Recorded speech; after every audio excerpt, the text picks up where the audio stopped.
So most of you know I'm an avid reader. I read book. At least I'm reading 2 or 3 books at a time, and mostly I'm on educational issues, economic issues, public safety issues, the whole 9 yards.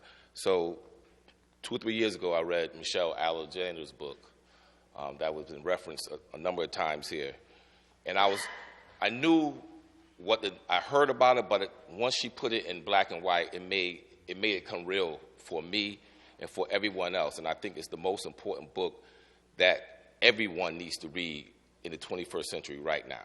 It is that book that we need to start. But that didn't do it for me because that was a global view.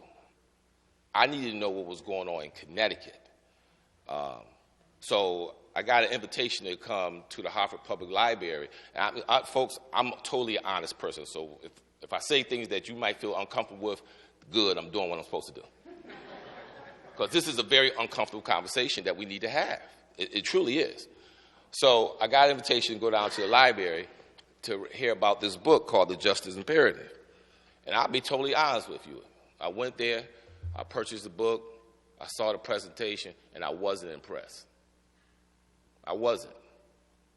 And I took the book with me for about 2 or 3 weeks, didn't pick it up, didn't read it at all. I went on a trip to Taiwan.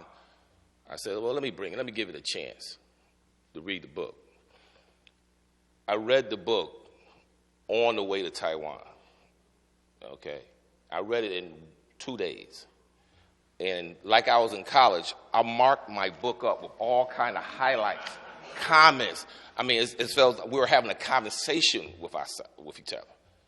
The things that were in this book, how impactful it was. So now I'm saying this is the most important book in Connecticut. If you really want to get at mass incarceration, if you really want to get up, the most part is answers to the problems. They didn't just talk about it. They gave you solutions in this book that if we follow, we can get there. It's all spelled out. There's nothing else we need to talk about. We need to do what this book says as policymakers. When I read in this book that in Connecticut, 1 out of every 6 Hispanic males will go to jail if this trend continues. They will. When I read that 1 out of every 3 black male will go to jail in this state, if we don't do it, that's real. And if we're not sounding an alarm, if this is not the second most important, because the first most important is education. If this is not the second most important thing on any body policy's agenda, then you're not up here serving your people correctly. We need to be sounding the alarm. And our churches, I'm glad you were here, the prior speaker. Our pastors need to be talking about this. These are the conversations that we need to have. But again, it's uncomfortable. It's not going to make you comfortable. Because this is real. When I looked at here, and in 1980, our population was 3.4 million, and our population in 2014 is about 3.4 million, and our violent crime rate is lower now, and we got 5 times more as many people in prison than we did back then. Crime is down, but the prison population is still up. Something is not right. And it's not Commissioner Semple's problem, because the problem started way before they get to incarceration. It starts with some of the bills we try and do about racial profiling. It is a systematic problem that we need to address.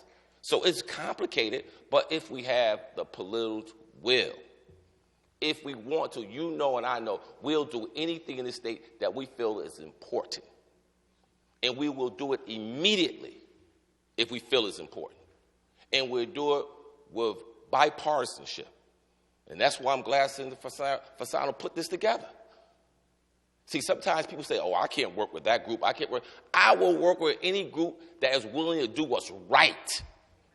I don't care if you got an R, a D, a I, a C, anything next to your name. If you're doing what's right for the people in the state, if you're trying to change lives, if you're trying to save money, if you're trying to give people a first chance.